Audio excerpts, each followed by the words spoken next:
Round 3 of the Formula One World Championship is in Bahrain, bringing the sport to the Middle East region for the first time.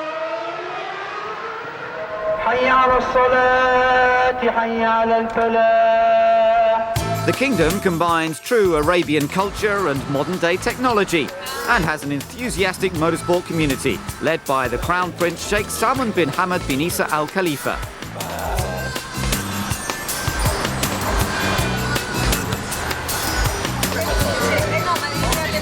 Built on an oasis and former camel farm, the 5.4-kilometre circuit ensures a totally unique setting for a modern Grand Prix.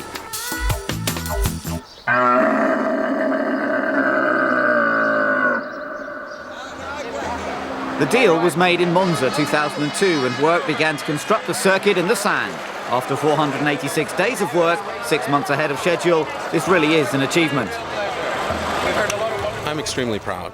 Proud of everybody involved. It's not just me who did this. There were a lot of people who worked extremely hard on it. So, pride at the accomplishment. It has the official seal of approval from Mr. Eccleston. What about those who are driving the circuit? This is a bit of like a new standard to Formula One, and I think it's great. And I think all the new tracks and places we're going to go is a bit like that. I like the circuit. To look at it looks very, very exciting.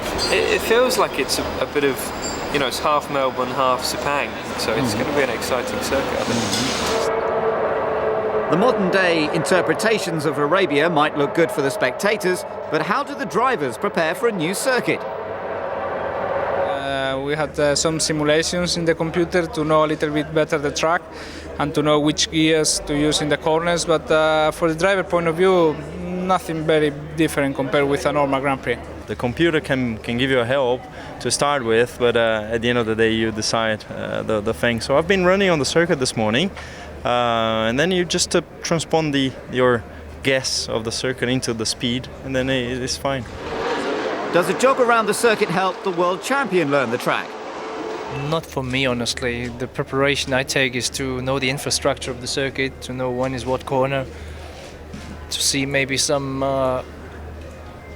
dangerous points where you can damage your car going wide or things like that. And that's I do going around the circuit, and that's it. Going around the circuit on foot? Scooter, it's easier. Thank you.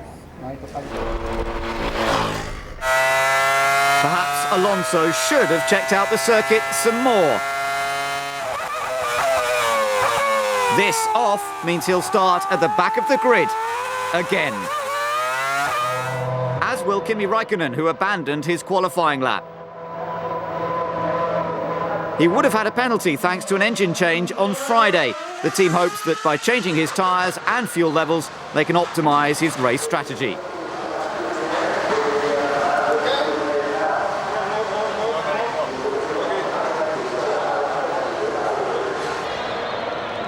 Expectations are high as a new era of Formula One flies into action. Race day awakens to a warm welcome from the fans. No one knows what to expect. The Desert Spectacular begins with Michael straight on the pace, but cold brakes and tyres leave him locking up into turn 1 and cutting across his teammate. Rubens is watching his every move, and Juan Pablo fancies a piece of the action. P17 on the grid was bad enough, but a tangle with Christian Klein leaves Alonso needing a new nose cone at the end of lap 1. His retaliation could be very interesting. Klein, however, suffered no ill effects and makes a move on Raikkonen. It doesn't quite work out, but it's not bad to be clashing with the Flying Finn in only his 3rd Grand Prix. But McLaren need to keep their eye on the Jaguar. Now Christian has another go. He very nearly does it, but just loses it at the end. It's not the only scrap on track. Ralf Schumacher and Takuma Sato are squabbling over 4th place.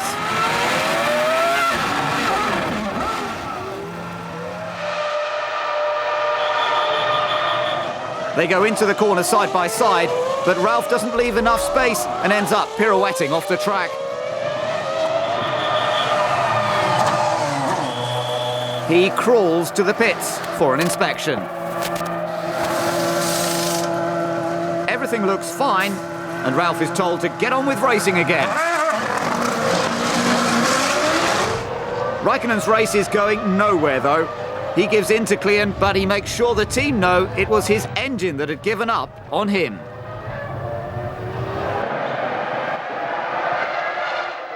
Some more smoke, more flames, and another Mercedes engine ends in a blazing mess.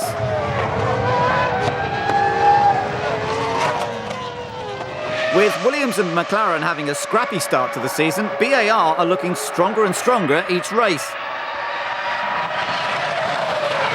Button's long first stint put him at the top of the timing pages. But his stop relinquishes the lead to Michael and Ferrari once again. Klian's inexperience catches up with him, or maybe he gets carried away after his scrap with Raikkonen.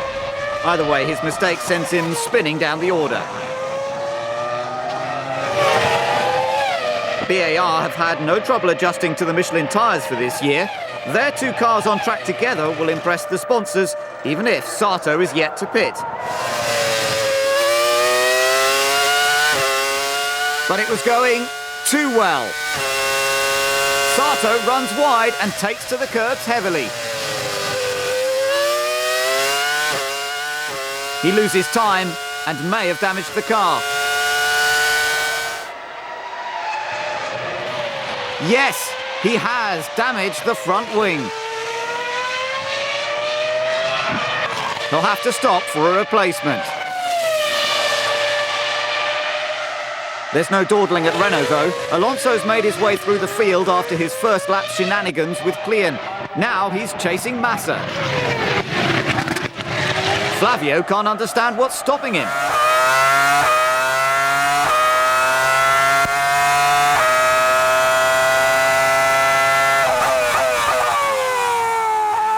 Eventually, Fernando does it, much to the relief of the team. But there's no let-up for Williams and Ralf Schumacher. Tell an F1 driver to go, and he won't wait to mirror signal and manoeuvre. With Michael leading things at the front, the fans look to the talents of F1's new generation for entertainment.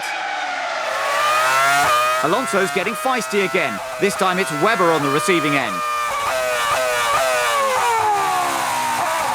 But the Jaguar seems to want a lot of track, making things very difficult for the Renault.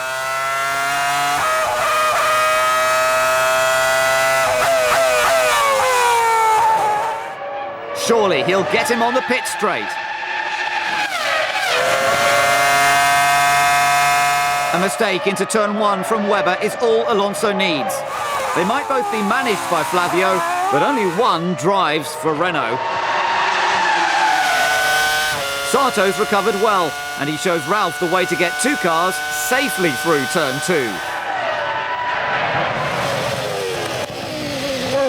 Taku passes Coulthard. The McLaren has no response. David Richards keeps an eye on Sato, while a quick stop for Button could get him out in front of Jarno Trulli. The Renault encountered traffic when he needed clear track and cannot do anything about the BAR emerging ahead. That first podium in Malaysia for Jensen seems to have given him an extra boost.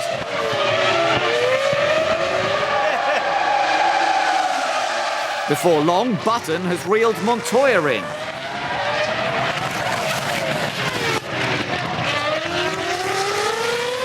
Technical director Jeff Willis can see an opportunity, but knows Juan Pablo is not an easy man to pass.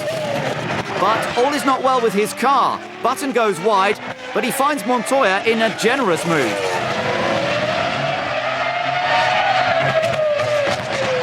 Can it get any better for Jensen?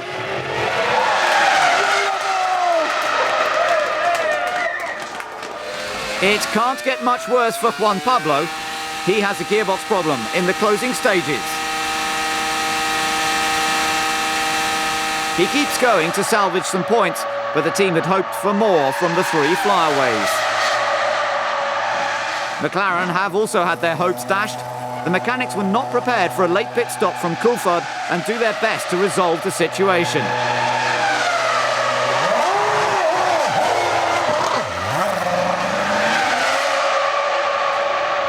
But he's lost air in the pneumatic system of the engine and nothing can be done. DC stops and goes no further. Without reliability, there's no hope of winning a race, never mind a championship. Reliability is something Ferrari have by the bucket load.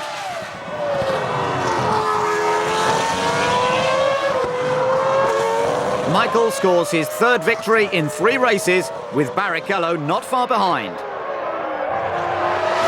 A brand new circuit can't halt his winning ways. It's another perfect 1-2 finish for the team. It's not a mirage. Thanks to Montoya's demise, it's a second podium visit for Jenson Button. He's really showed he can tussle with the best. Sato recovered well to finish 5th in between the 2 Renaults, while Ralph limped home 7th. Michael's brother did not impress his team with his race performance. Well, bloody mess, really. I mean, he had that bump with Sato, drove in very slowly and lost a lot of time, but too far behind, so not good. And the verdict on Bahrain? It was just superb. The welcomeness of the fans, of all the people here was very warm. So it was a very, very nice experience I guess we all had here, and we look forward to come back. I do like it very much. It's great. It was fantastic. You know, I think it shows how strong we are. We haven't been able to put the race and the qualifying together yet, and hopefully we'll be able to get that in Imola. Button is looking strong in 3rd place, but Montoya, Alonso and Trulli are not far behind. Williams and BAR tie on 3rd place, and Jaguar get the ball rolling for 2004.